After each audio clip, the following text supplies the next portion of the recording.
Okay, welcome to Sanjay Pandey classes. This is Sanjay Pandey और chemistry teacher. हम लोग देखिए कहाँ पर आगे क्लास 11 पे थर्मोडायनेमिक्स का चैप्टर चल रहा है और इसमें कितने लेक्चर हो गए? 4 हो चुके हैं। आज हेडिंग करिए लेक्चर नंबर 5। और हम लोग को स्टार्ट करना था फर्स्ट लॉ ऑफ थर्मोडायनेमिक्स। अब जरा देखिए, सबसे पहले तो it is also known as conservation of energy. और ये तो मतलब 9th में ही आपको पता लग जाता है इस लॉ के बारे में कि energy can neither be created nor destroyed, it can be only converted. बहुत अच्छा, it can be only converted from one form into another. ठीक है। और फिर इसका दूसरा स्टेटमेंट क्या था? Total energy of the universe का मतलब सिस्टम एंड सराउंडिंग्स, दोनों को मिला के जो एनर्जी है वो टोटल कांस्टेंट रहती है। अब हम लोग यहां पर आ गए मैथमेटिकल एक्सप्रेशन। तो mathematical expression it is the first law क्या है? It is the relationship between work. बहुत अच्छा, E, Q एंड W का रिलेशनशिप है ये। Internal energy, heat and work का रिलेशनशिप है। और क्या relationship? Delta E is equal to Q plus W work done. It is exam में आपको इसका डेरिवेशन भी करने को आता है। न्यूमेरिकल तो अलग हो गया, न्यूमेरिकल तो रहेगा, लेकिन फर्स्ट लॉ का मैथमेटिक्स में डेराइव करने को भी आता है। तो छोटा सा डेरिवेशन है, कॉपी में स्टार्ट करिए। हेडिंग तो कर ही चुके थे मैथमेटिकल एक्सप्रेशन। लिखिए according to first law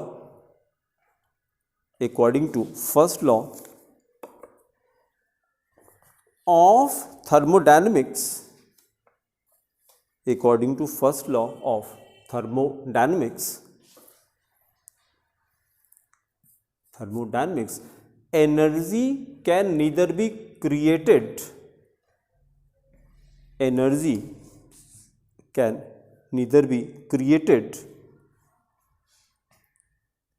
nor destroyed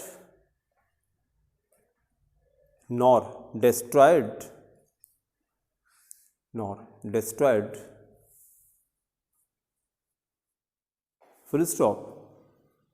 अब रुक जाइए जरा, पहले सुन लीजिए। हम लोग इंटरनल एनर्जी किसी सिस्टम की चेंज करना चाहते हैं तो दो तरीके हैं जी। आगे है, आगे गुड। देखिए पतला होने का ये फायदा था, खट से निकाल लिया आपने, है ना। और क्या, तो जैसे आप कहते हैं हम मोटे नहीं हो रहे हैं। अब मोटे होते तो ये काम कर पाते आप? अब मोटे होते तो पहले तो झुकने में ही हालत, ये देखिए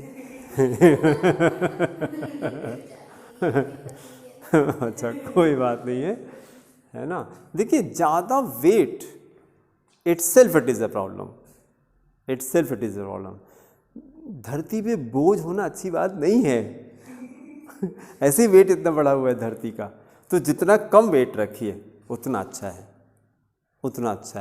है ना।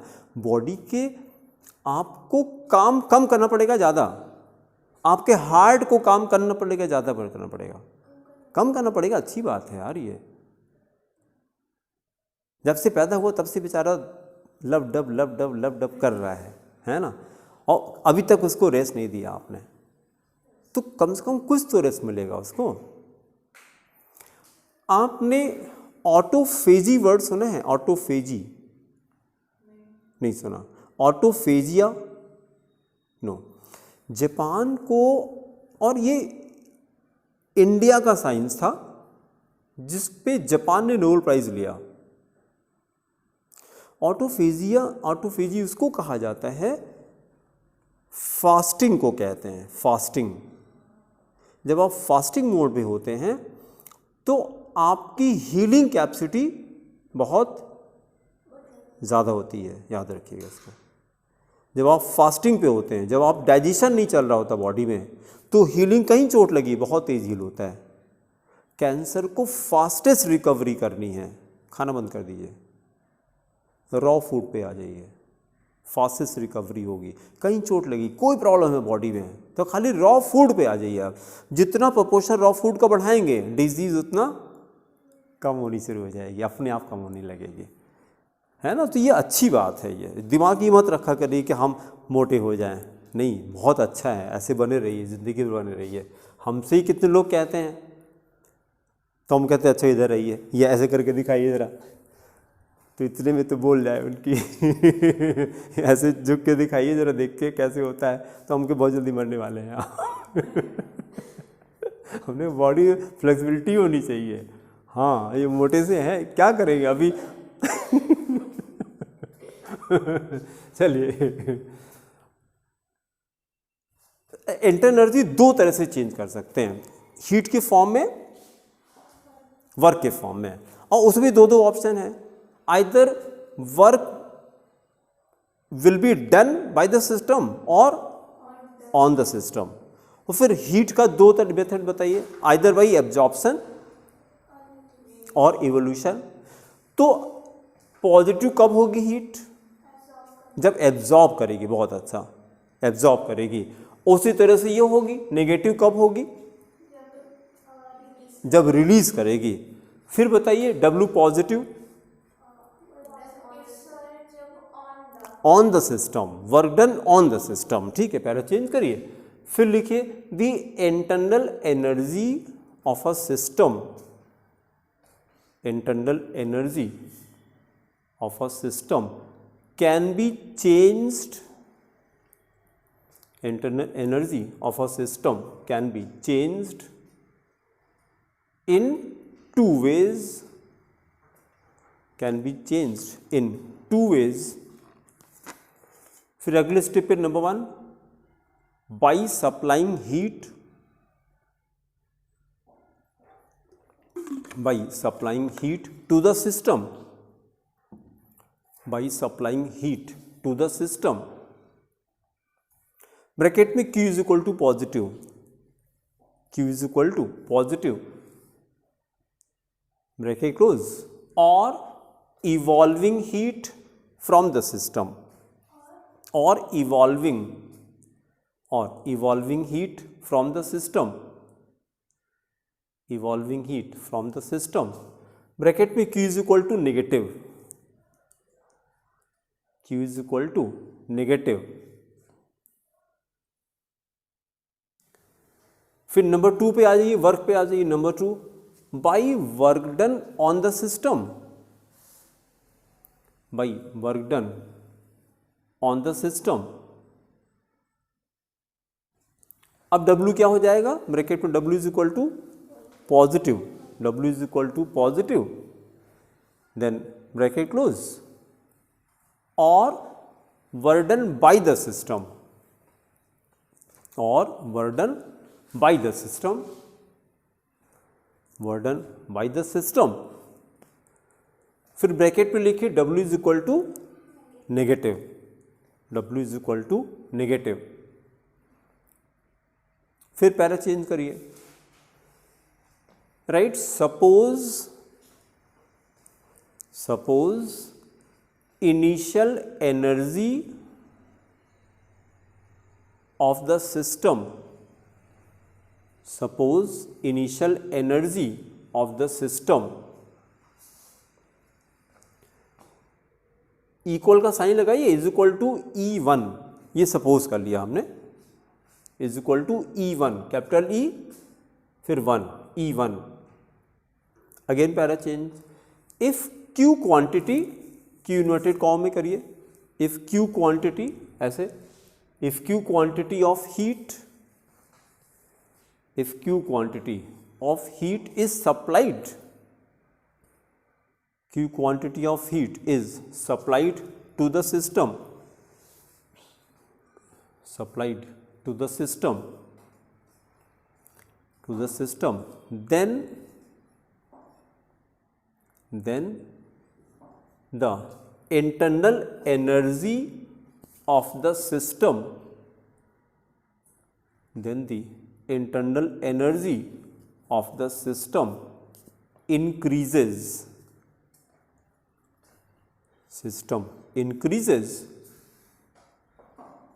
and becomes and becomes, equal का साइन लगाइए, is equal to E1 plus Q, Q add हो गया ना उसमें, E1 प्लस क्यू। फिर पैरा चेंज करिए, right. Further if W, inverted comma में W, if W is work done, if W is work done on the system, work done on the system, then its internal energy,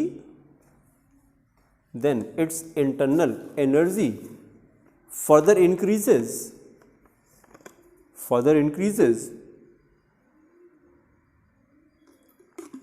and becomes E2, further increases and becomes E2, अब derivation start करिए। अगले step, therefore E2 is equal to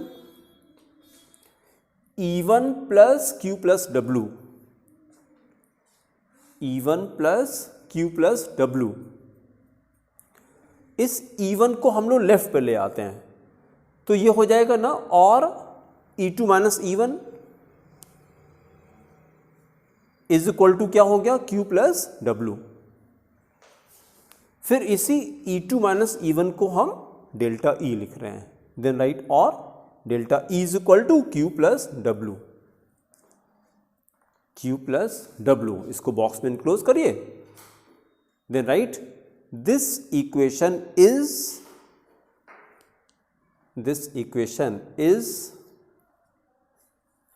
the mathematical expression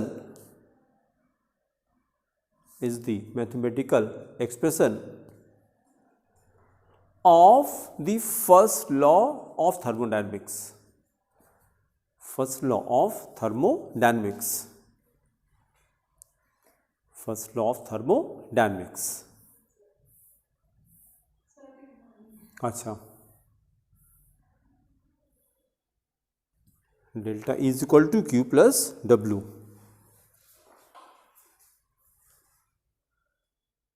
यही question हमने शुरू में किया था आपसे कि मैथमेटिकल एक्सप्रेशन बनाइए, तो ये हो जाएगा delta E is equal to Q plus W। इसको क्या कहते हैं, first law, this called first law of thermodynamics, mathematical expression, first law of thermodynamics.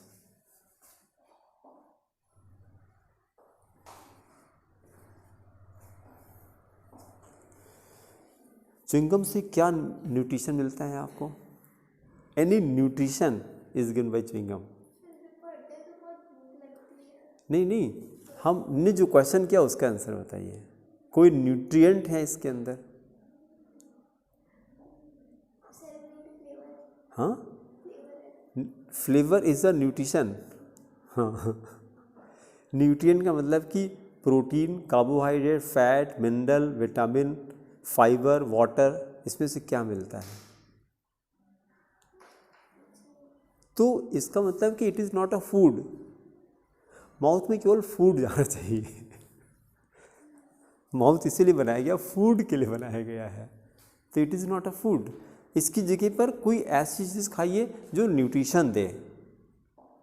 क्या खा सकते हैं? तो यू टेक अदरक, अ पीस ऑफ अदरक, इतनी छोटी सी पीस, बस खाली एक दिन दिक्कत होगी आपको, उसका हैबिट हो जाएगी। उसको जब कूचते तो दिक्कत होगी, कूचिए मत, ऐसे रखा रहने दीजिए। तो उसका हल्का हल्का जो उसका जो मतलब जूस होगा वो अंदर जाता रहेगा। और अदरक की सबसे बड़ी प्रॉपर्टी क्या है? It is the best anti inflammatory. ये गैस्ट्रिक जूसेस के सेक्रीशन को इन्हांस करता है।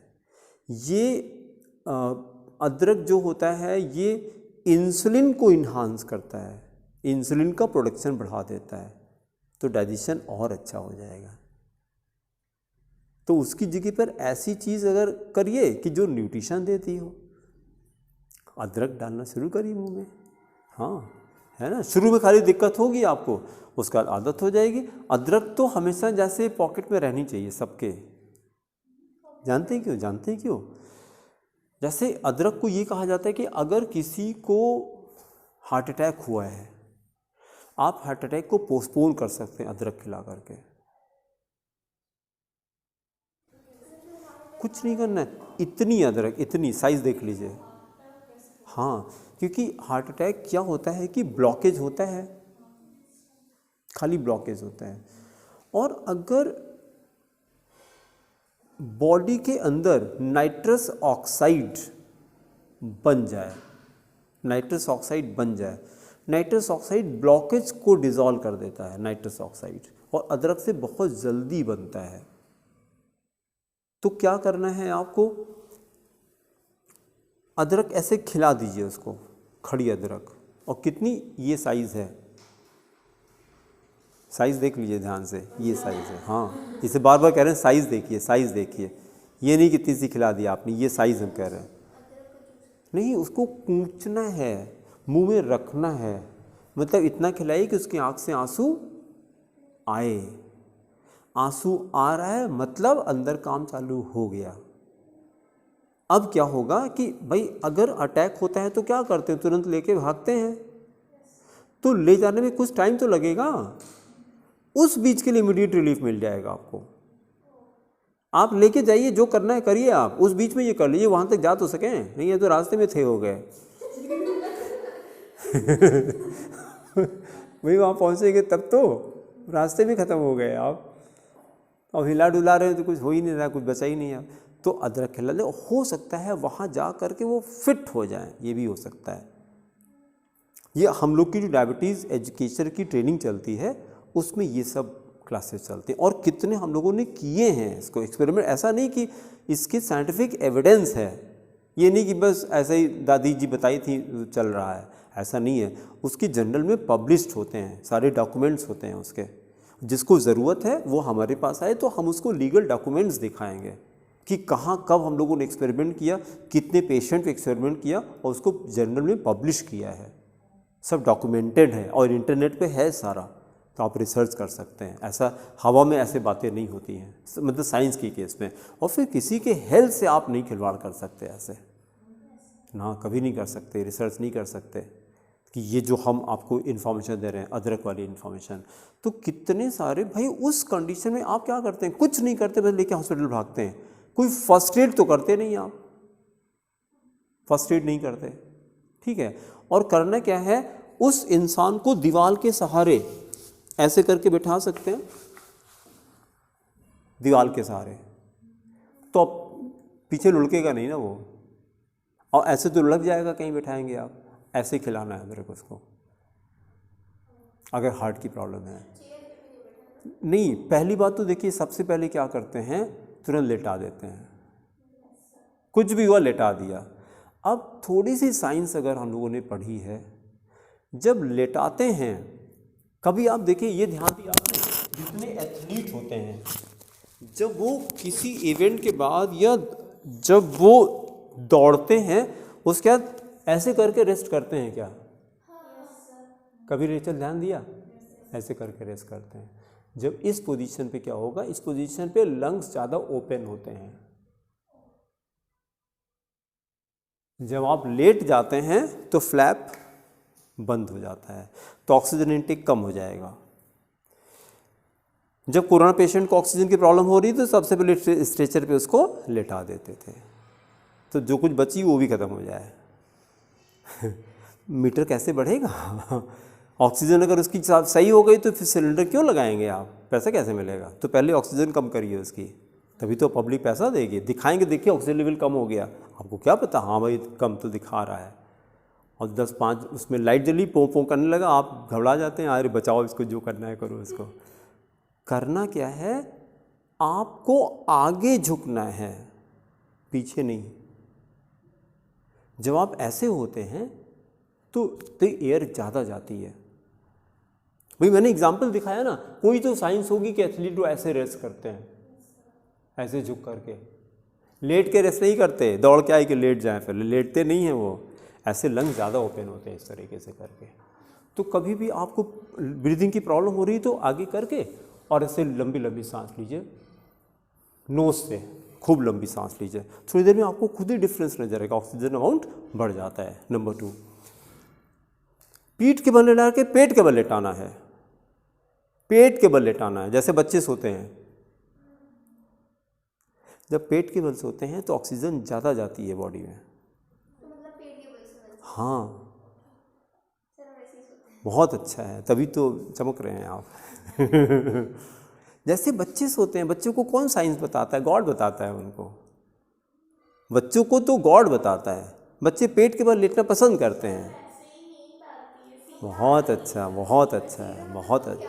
नहीं नहीं नहीं, जब थोड़ा ज़्यादा पढ़ लिख लेते हैं तो सीधा लेटने लगते हैं, थोड़ा मतलब मैनर्ड हो जाते हैं ना। हाँ, सो कॉल्ड मैनर्ड हो जाते हैं, थोड़ा पढ़े लिखे हो जाते हैं तो फिर सीधा लेटने लगते हैं।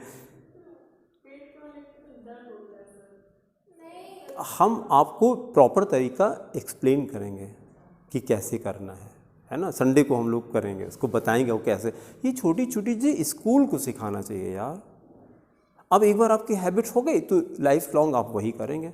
अच्छा, ये सब पर्सनल चीज़ें होती हैं, इस पर कोई डिस्कशन तो होता नहीं है, सबकी पर्सनल लाइफ होती है। अब कुछ लोग ऐसे ऐसे करके सोते हैं, एकदम इंग्लिश का 3 होता है ना, उसी तरह से गमच जाते हैं, वैसे सोते हैं।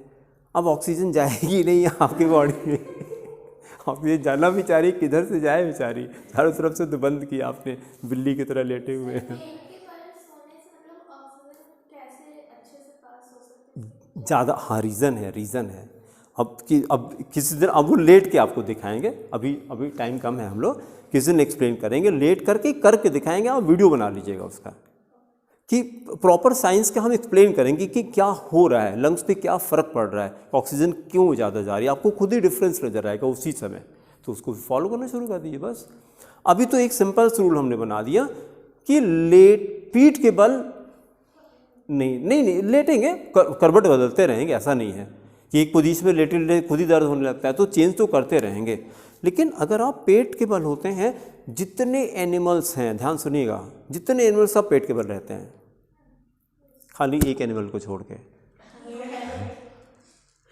क्यों? क्योंकि इसके पास इंटेलेक्ट हो गया, that is the main problem. तो अपने सुख दुख दोनों का कारण यही बन गया, क्योंकि इसके बाद ज्ञान ज़्यादा हो गया, बुद्धि ज़्यादा हो गई। जितने एनिमल देखिए पेट के बल रहते हैं ना, सारे पेट के बल रहते हैं। और जब सुबह, खास करके सुबह उठ करके जैसे सुबह उठते हैं, तो पेट के बल 10 मिनट लेटिए, लेकिन लेटिए, उससे क्या होगा, इंटेस्टाइन, अच्छा रुक जाइए, इतना तो कर सकते हैं आप, पीठ के बल लेटे तो इंटेस्टाइन ज़्यादा प्रेस होगी कि पेट के बल? इतना ठीक है ना। अच्छा, उसी में फूड है, फूड को एनएस की तरफ जाना है कि नहीं जाना है? जाना है ना, तभी तो एक्सीड करेंगे। तो उसको थोड़ी हेल्प तो करिए यार। साइंस समझ में आ रही? इतना तो साइंस समझ सकते हैं। पीठ के बल लेटे कहाँ प्रेशर लगेगा यार उस पर? तो पेट के बल लगते हैं तो इंटेस्टाइन दबती है, तो खाना सरकता है नीचे। और ऊपर से अगर पानी पी लिया आपने सुबह सुबह, कितना पानी हमने बताया था, हाउ मच पानी यू शुड टेक, एटलीस्ट आधा लीटर से स्टार्ट करिए, मतलब 2 गिलास से 2 गिलास मिनिमम है, आधा लीटर से लेके 2 लीटर तक अभी पानी पीने की आदत डालिए सुबह। अभी तो ठंडक आ रही, थोड़ी गुनगुना पानी का लिए तो और अच्छा है। जब पानी पीने शुरू करें तो पेट आपका बहुत अच्छे से साफ होगा, ठीक है। और आपने पानी ले लिया और वज्रासन पे इस तरीके से, लाइक दिस, वज्रासन तो समझते हैं ना, ये पोजीशन, पैर को फोल्ड करके ऐसे पैर के पानी पीजिए। कितना टाइम? 10 मिनट दीजिए। 10 मिनट ऐसे बैठे रहिए। इस समय आपको मोबाइल चलाना, पढ़ाई करना, जो भी करना, इसी पोजीशन पे करके पानी पीते रहिए। 10 मिनट दीजिए। 10 मिनट देने के बाद जब पानी जाएगा तो पानी की सबसे बड़ी property, gets a very good solvent, तो इंटेस्टाइन में जो वेस्ट डिपॉजिट है उसको वो डिजॉल्व कर देगा। इतना तो साइंस समझ में आता है, वो डिजॉल्व कर देगा। जो चपका हुआ इंटेस्टाइन में फूड वेस्ट, वो वहाँ से छोड़ेगा, डिजॉल्व करके वो छोड़ेगा, ठीक है। और उसके बाद क्या होता है, जब इस पोजीशन पे होते हैं तो जब पैर फोल्ड होता है तो मैक्सिमम ब्लड हमारा स्टमक में रहता है, तो ऑर्गन पे खूब अच्छे से काम करता है। पैर फोल्ड हो गया ना तो ब्लड नीचे नहीं जाएगा, खाना खाने के बाद ऐसे 5 मिनट ज़रूर बैठा करिए, खाना खाने के बाद ज़रूर बैठा करिए, डाइजेशन बहुत फास्ट हो जाएगा। डाइजेशन के लिए जिस ऑर्गन को काम करना है उसको ब्लड दे दीजिए बस, क्योंकि ब्लड के थ्रू सारे न्यूट्रिएंट्स आते हैं, सीधी सी बात ये है। तो जब ऐसे बैठते, यही एक ऐसा आसन है जो खाना खाने के बाद आप कर सकते हैं और कोई आसन नहीं कर सकते। इसी को डायमंड पोज कहते हैं इंग्लिश में। डायमंड का मतलब you become just like diamond. Diamond का मतलब क्या, हार्ड हो जाओगे। हार्ड का मतलब क्या हो गया, बॉडी में स्ट्रेंथ आएगी आपके जब ऐसे बैठेंगे। कई लोग ऐसे बैठ ही नहीं पाते, हम ऐसे घंटों बैठे रहते हैं, हमको अच्छा लगता है ऐसे। इसमें स्पाइन मेरी कैसी होगी, एकदम स्ट्रेट, ऐसे हो ही नहीं पाएंगे आप। अगर आप जैसे बैठे हैं आप झुक सकते हैं, लेकिन हम नहीं झुक पाएंगे, क्योंकि आप झुक ही नहीं पाएंगे, यू विल फील अनकंफर्टेबल। इस पोजीशन पे ऐसे बैठ के पढ़ाई किया करिए ना, वज्रासन में बैठ के पढ़ाई करिए जितनी देर। अकबर ऐसे बैठता था अपने दरबार में, ही वॉज अ किंग, क्या कमी थी उसको, लेकिन साइंस था। तो ये पानी पीना शुरू करिए, सबसे पहला काम सुबह उठ करके पानी पीजिए, वज्रासन में बैठिए, पानी पीजिए। कितना पानी, आधा लीटर से 2 लीटर तक, धीरे धीरे करके उसको बढ़ाइए।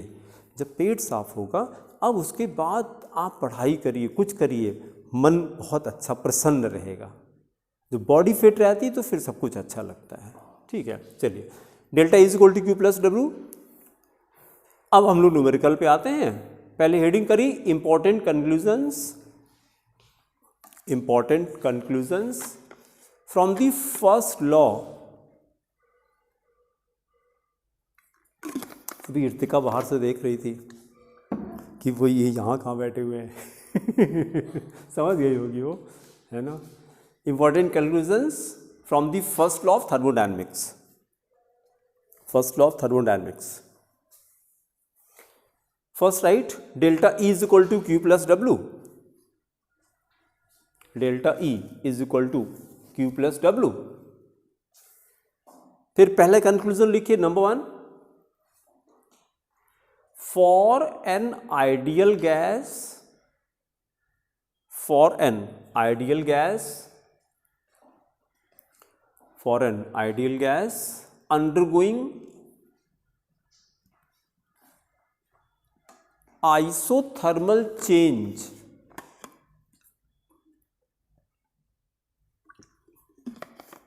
Isothermal change.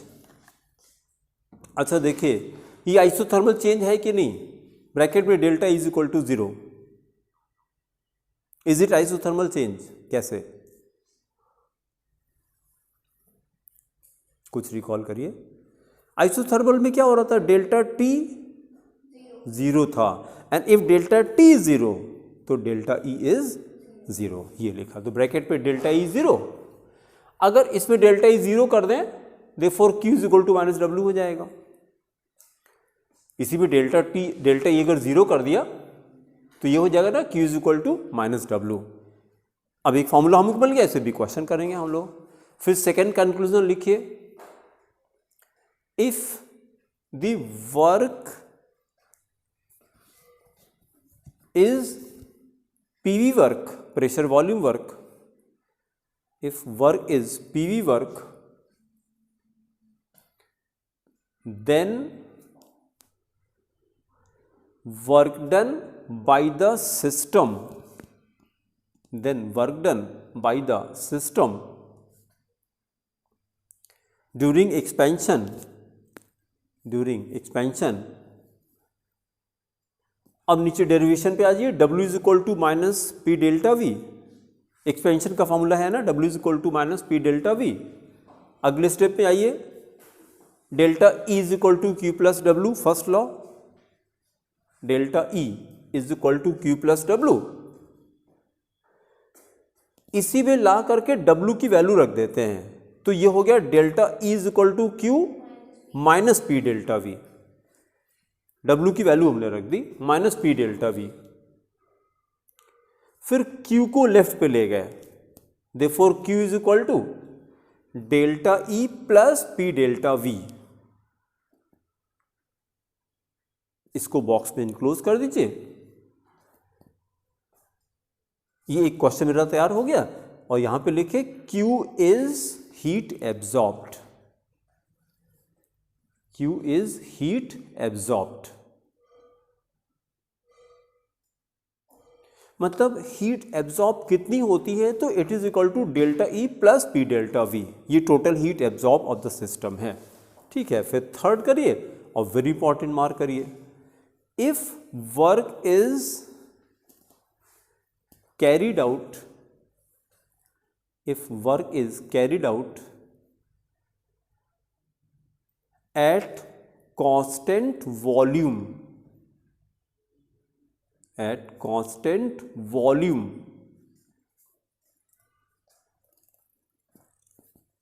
तो ये डेल्टा वी जीरो हो जाएगा, ब्रैकेट में delta V zero, constant volume पे डेल्टा वी जीरो, ये वैल्यू ला के वर्क डन पे लगा देते हैं, तो हो गया W is equal to minus P delta we,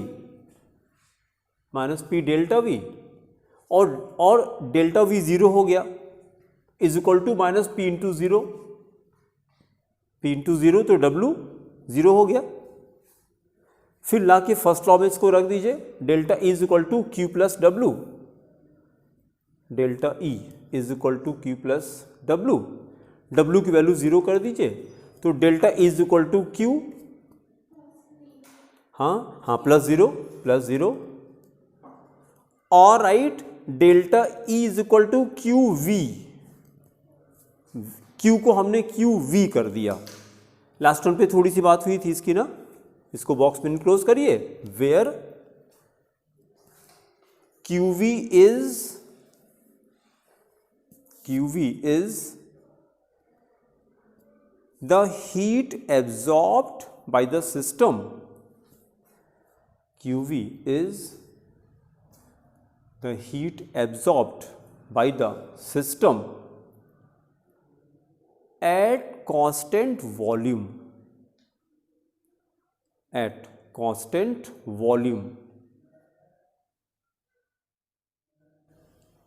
Now stop writing और अच्छे से सुनिए जरा, देखिए इस पे कई क्वेश्चन हमको मिलेंगे। Delta is equal to QV, इसको वर्ड्स में क्या कहा जाए?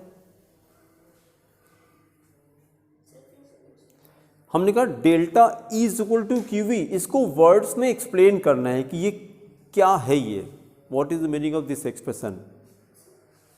Change in internal energy is equal to the heat absorbed हाँ, at constant वॉल्यूम, बहुत अच्छा। इसको और सिंपल वे में करते हैं बिना इसको देखे, अगर सिस्टम हमने कांस्टेंट वॉल्यूम पे कर दिया, कांस्टेंट वॉल्यूम पे हमने वर्क करना शुरू किया, तो जो हीट का अमाउंट आएगा, कितनी हीट एब्जॉर्ब करेगा, तो आंसर है डेल्टा ई के बराबर करेगा।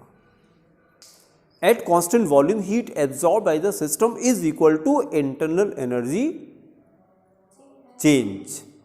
फिर से सुनिए मैंने क्या कहा, at constant volume amount of heat absorbed by the system is equal to internal energy change। Rachel बोलिए क्या कहा मैंने? वॉल्यूम, हाँ, एनर्जी चेंज, हाँ। तो ये समझ आएगा delta is equal to QV का मतलब क्या हुआ। QV is the amount of heat absorbed by the system at constant volume, और वो कितनी हीट एब्जॉर्ब करता है, इसने, हाँ बोलिए, डेल्टा ई के बराबर करता है, इंटरनल एनर्जी चेंज के बराबर करता है। तो इस पे डायरेक्टली क्वेश्चन अब न्यूमेरिकल हम लोग करेंगे। ठीक है, आप क्वेश्चन स्टार्ट करिए, लिखिए question number 1। Question number 1 directly यही क्वेश्चन ही आ जाता है, give the mathematical expression of first law. लिखिए, एक लाइन का है क्वेश्चन, लिखते चलिए, give the mathematical equation of first law of thermodynamics। Thermodynamics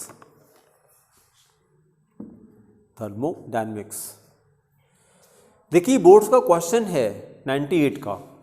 BQS का मतलब है बोर्ड क्वेश्चन सेशन। बोर्ड्स के क्वेश्चन को हम BQS लिखते हैं, और जो कॉम्पिटिशन के क्वेश्चन उसको TQS लिखते हैं, टारगेट क्वेश्चन सेशन। कि ये शीट में, जहाँ पर ये शीट तो अपलोडेड है ना उस पर, तो वहाँ पर आप ये क्वेश्चन उसमें मिल जाएंगे आपको शीट में, ये सारे क्वेश्चन, ठीक है। तो चलिए आंसर लिखिए, delta is equal to Q plus W, this is the answer, delta is equal to Q plus W. फिर उन्होंने कहा था स्टेट दी टर्म्स यूज्ड, मतलब वो बताइए कि टर्म को डिफाइन करिए।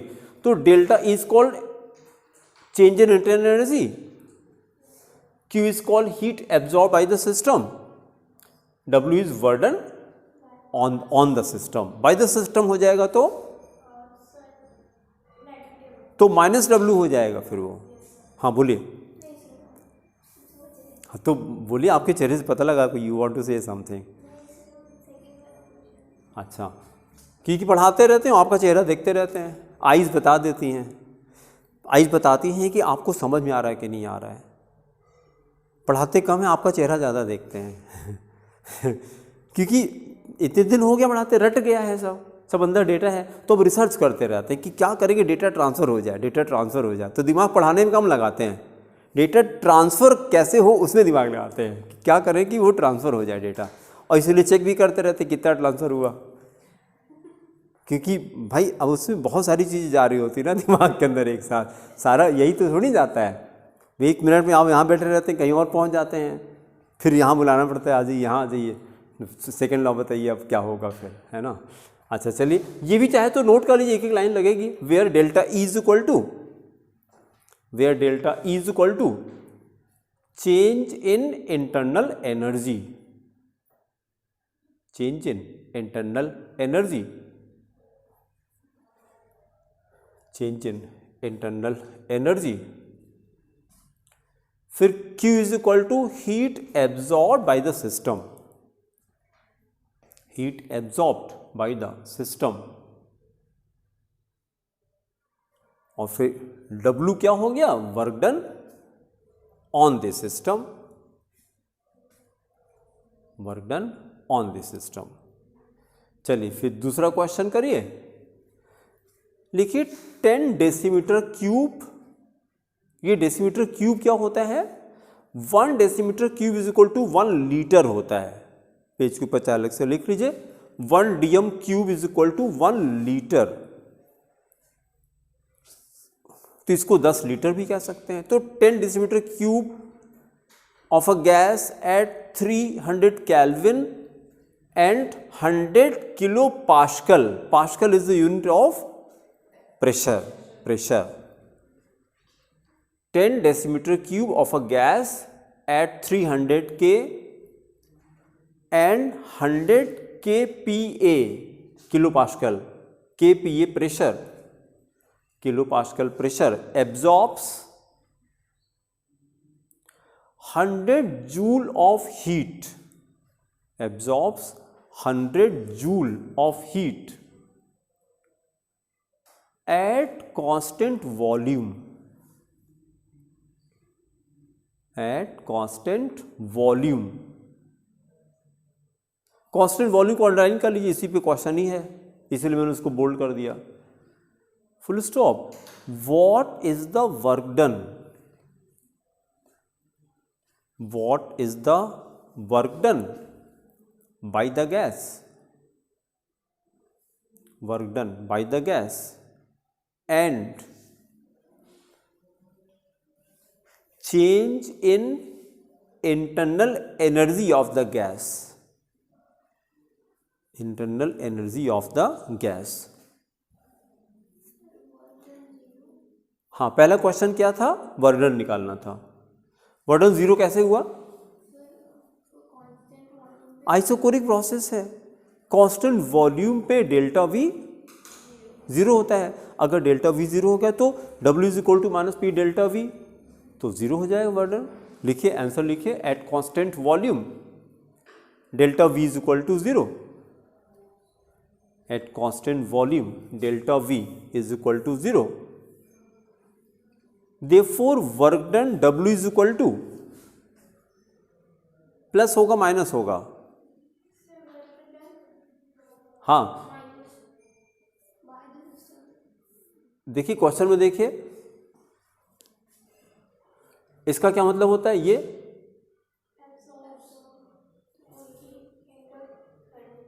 नहीं, वर्क डन बताइए, पॉजिटिव होगा, तो W इज इक्वल टू लिखिए plus P delta V, heat absorb हो रही थी।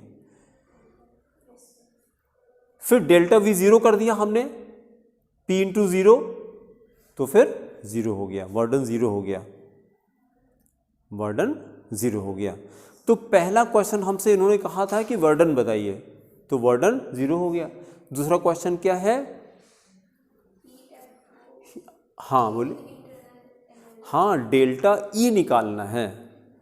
तो डेल्टा ई का फॉर्मूला क्या है? Delta E is equal to,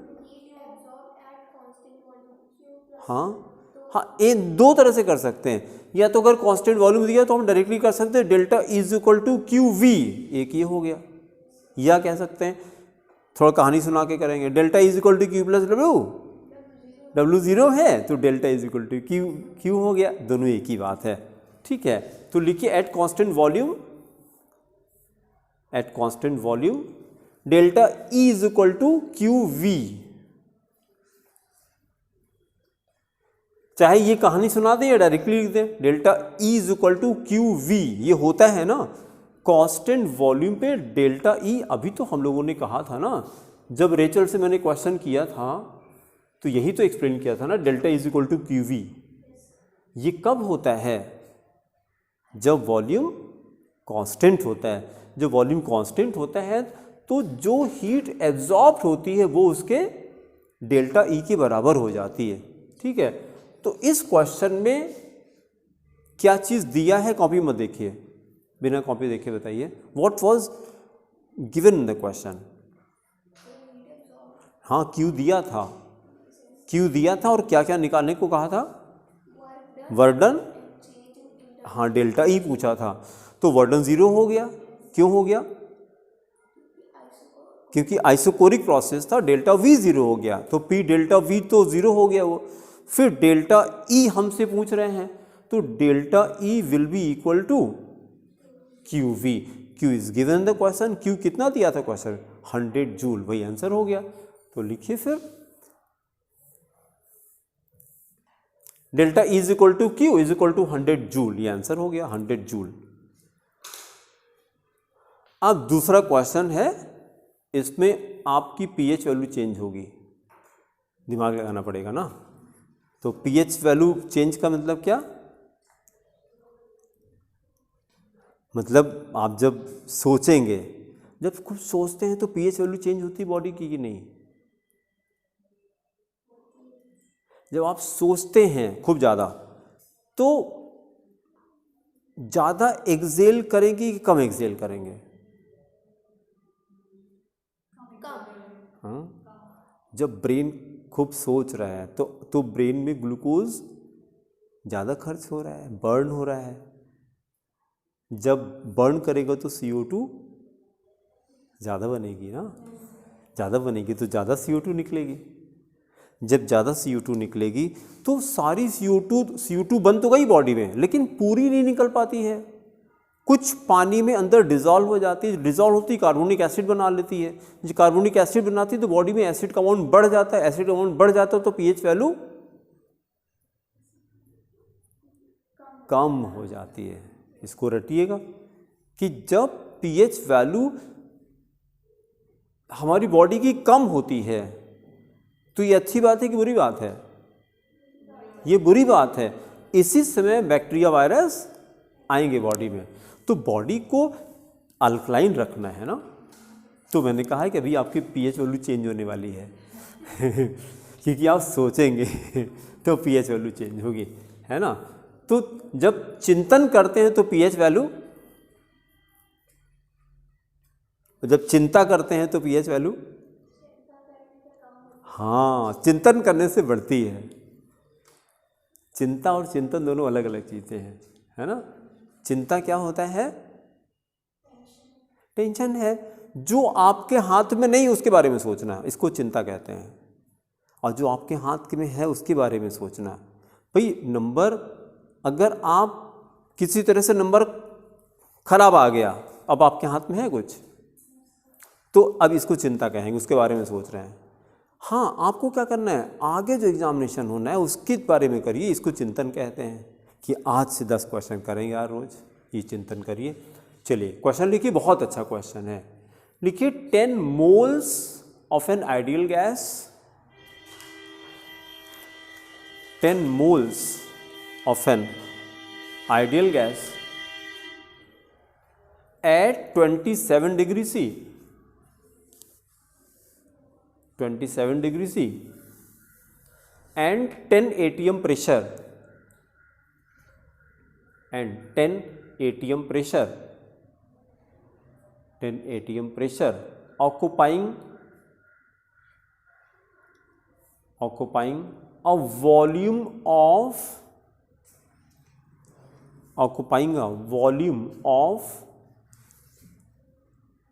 24.6 liters, 24.6 liters undergoes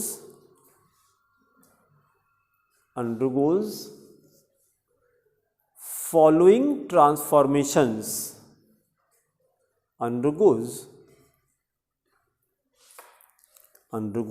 following transformations।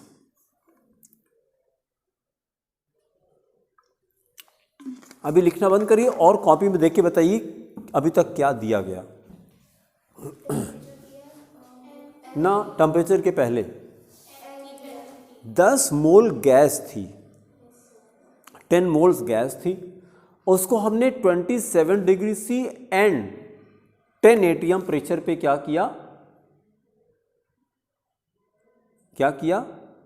अभी कुछ नहीं किया, अभी रखी थी गैस। 27 डिग्री टेम्परेचर और 10 एटीएम पे रखी थी गैस, और कितनी थी? 24.6 लीटर। उसके बाद हमने इसमें 3 ट्रांसफॉर्मेशंस किए हैं। मैंने कहा कि क्या किया, तो क्या किया, अब आगे बात करें क्या किया। अभी गैस खाली रखी हुई है। अब बिना देखे बताइए अभी तक क्या दिया है? 10 मोल्स ऑफ गैस दी थी, 10 मोल गैस 27 डिग्री टेम्परेचर पे और ना 10 एटीएम पे रखी थी, 10 एटीएम पे रखी थी। कितनी गैस थी? 24.6 लीटर, इतनी गैस थी। पहला ट्रांसफॉर्मेशन हमने किया, नंबर 1 लिखिए, isothermal and reversible expansion to 246 litre, reversible expansion to 246 litres. अब जब पहले सोचिए, अभी लिखना बंद करिए, सोचिए 24 लीटर थी, 24 से आपने 246 कर दिया, ये कैसे हुआ? वॉल्यूम क्या हुआ, कम की ज़्यादा? वॉल्यूम बढ़ गया ना। ये देखिए ना, 24 लीटर थी और उठा के आपने 10 गुना वॉल्यूम बढ़ा दिया। इसमें तो आपने क्या किया होगा? गैस एक्सपैंड हुई है, प्रेशर आपने कम किया होगा, प्रेशर आपने कम किया होगा, ठीक है। तो ये पहला ट्रांजैक्शन हो गया। तो आपके दिमाग में मतलब न्यूमेरिकल करने का मतलब कि आपको समझ में ये नहीं कि फॉर्मूला लगा रहे हैं बस पी डेल्टा बी, समझ में कुछ नहीं आ रहा, बस पी डेल्टा बी हो गया। क्या मतलब वो न्यूमेरिकल? मतलब क्वेश्चन को इमेजिन करिए पहले कि गैस रखी थी, कितनी गैस थी? 24.6 लीटर गैस थी। अब वो हमने 27 डिग्री टेम्परेचर पर रखी थी, 10 एटीएम प्रेशर पर रखी हुई थी, 10 मोल गैस थी। हमने क्या किया, उसको एक्सपैंड कर दिया गैस को, और कितना एक्सपैंड किया? 10 गुना एक्सपैंड कर दिया। अब हमसे वर्क डन पूछेंगे। लास्ट में तीनों ट्रांजैक्शन में यही कहा है कि कैलकुलेट दी वर्क डन, बस। तो रिवर्सिबल एक्सपेंशन का वर्क बताइए स्नेहा।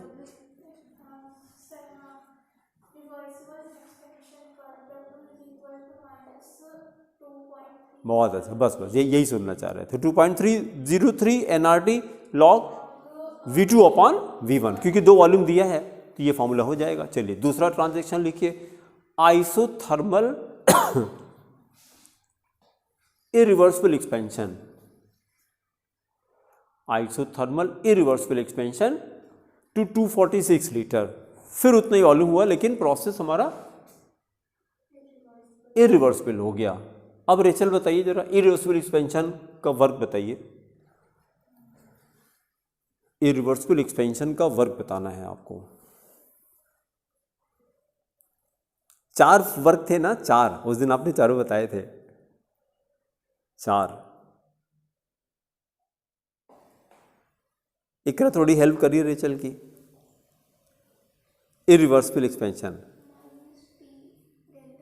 हाँ हाँ है ना, 2 एक 2.303 एनआरटी आता है, ये रिवर्सिबल का होता है, और इरिवर्सिबल का पी डेल्टा वी, ठीक है। चलिए तीसरा लिखिए, नंबर 3, आइसोकोरिक हीटिंग। तीसरा वर्क निकालना है आपको, isochoric heating to 177 degree C, to 177 degree C. ना, 0 नहीं होगा, ये क्वेश्चन हम लोग कर चुके हैं, ये फॉर्मूला लिखा है। वर्डन एक्सपेंशन वर्क नहीं पूछ रहे हैं, आइसोकोरिक हीटिंग का वर्क पूछ रहे हैं। आइसोकोरिक हीटिंग का वर्क होता है एनआर डेल्टा टी। जब हम लोग आइसोकोरिक प्रोसेस लिखा तो वहीं पे नोट करके लिखा हुआ है। आइसोकोरिक प्रोसेस में जाइए, वहां पे कहा था expansion work will be 0 but will be work done, हाँ आइसोकोरिक प्रोसेस, जहाँ प्रोसेसेस जहाँ लिखे थे हम लोगों ने, प्रोसेसेस में आइसोकोरिक में जाइए, एनआर डेल्टा टी। इसको क्या कहते हैं? This is called वर्डन during isochoric heating. जो आपने कहा वर्डन 0 होगा, ये क्या था? ये एक्सपेंशन वर्क था। तो गैस एक्सपेंड तो नहीं करेगी, एक्सपेंशन वर्क भी 0, बट इंटरनल एनर्जी तो बढ़ेगी। आप गैस को हीट कर रहे हैं, ऐसा तो नहीं हो सकता गैस को हीट करें इंटरनल एनर्जी पे फर्क ना पड़े, बढ़ेगी ना, क्योंकि हीट कर रहे हैं आप। तो कितनी हो जाएगी? एन आर डेल्टा टी हो जाएगी। तो चलिए calculate the work done in each transformation and expression KJ kilo, हाँ calculate the work done in each transformation, तीनों वर्क निकालने हैं और उसको केजे में एक्सप्रेस करना है। केजे मतलब किलो जूल में करना है। तो चलिए फर्स्ट आ जाइए, पहले वाले पार्ट पे आ जाइए, वर्डन इन रिवर्सिबल एक्सपेंशन। पहला वर्क क्या था? Work done reversible expansion. तो रिवर्सिबल एक्सपेंशन का वर्क है W is equal to minus 2.303 NRT, minus 2.303 NRT log V2 upon V1।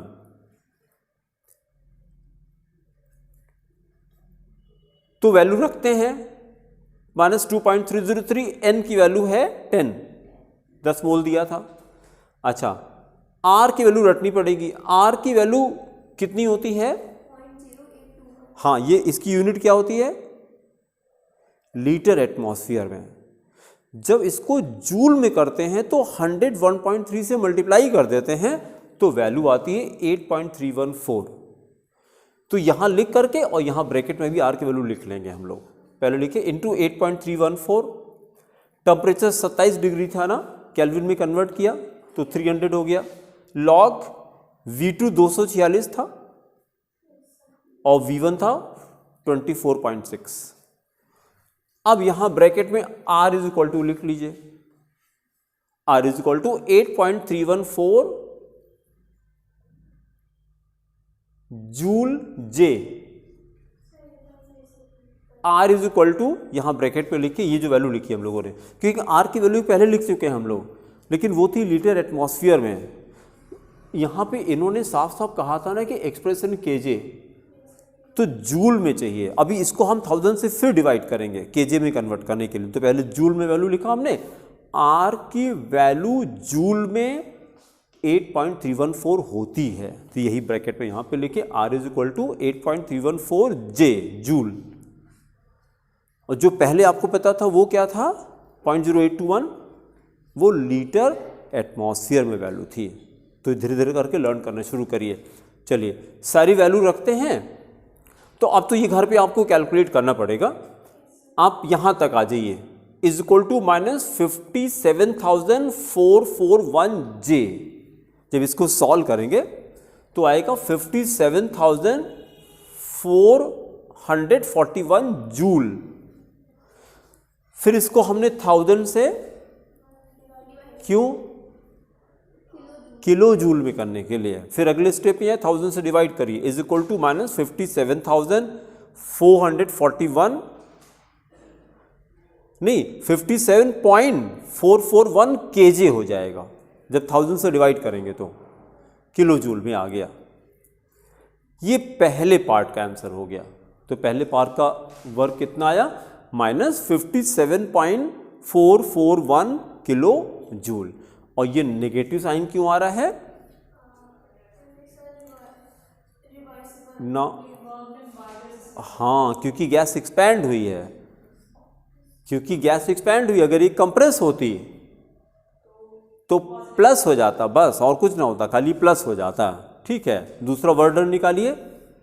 दूसरा वर्क डन क्या है, सेकेंड वर्क क्या है, इरिवर्सिबल एक्सपेंशन। सेकेंड वर्क लिखिए, work done in irreversible expansion. Irreversible expansion का वर्क क्या होता है, W is equal to minus P delta V, minus P delta V. तो ये तो ज्यादा आसान है। प्रेशर कितना दिया था, 10 atm, तो P की वैल्यू 10 रखा हमने। डेल्टा V में देखिए V2 माइनस V1, V2 कितना 246 माइनस V1 24.6। जब सब्ट्रैक्ट करते हैं तो ये आ जाएगा 10 इंटू 221.4। जब सब्ट्रैक्ट करेंगे तो ये वैल्यू आती है 221.4। फिर जब 10 से मल्टीप्लाई करेंगे तो ये डेसिमल हट जाएगा, तो ये हो गया minus 2214 litre atmosphere, 2214 litre atmosphere. फिर हमको जूल में कन्वर्ट करना है, तो फिर हमने क्या किया, इसको 101.3 से मल्टीप्लाई किया।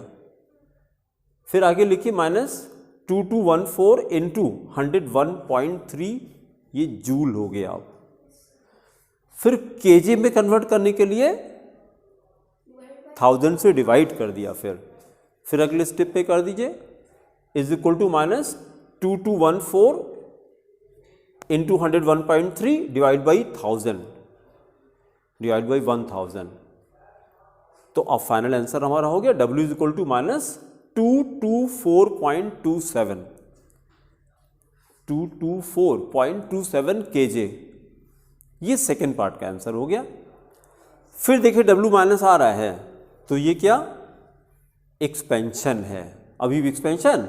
फिर थर्ड पार्ट करिए, work done during isochoric heating. Third part, work done during isochoric heating. ये क्या होता है, W is equal to NR delta T होता है। ये फॉर्मूला पहले भी लिखा था हम लोगों ने, W is equal to NR delta T, NR delta T। N कितना है, 10 है। R की वैल्यू जूल में लगाइए 8.314। फिर डेल्टा T देखिए, डेल्टा देखिए, अगर डेल्टा T करना है तो केल्विन में कन्वर्ट करने की जरूरत नहीं है, क्योंकि पहले 273 जोड़ेंगे फिर घटाएंगे तो बात तो बराबरी हो जाएगी।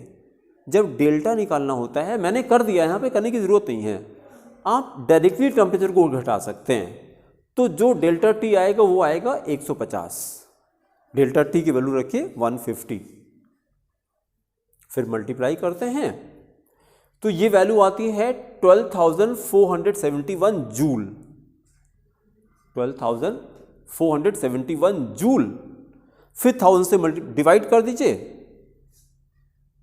तो फाइनल वैल्यू हो गई 12.471 केजे,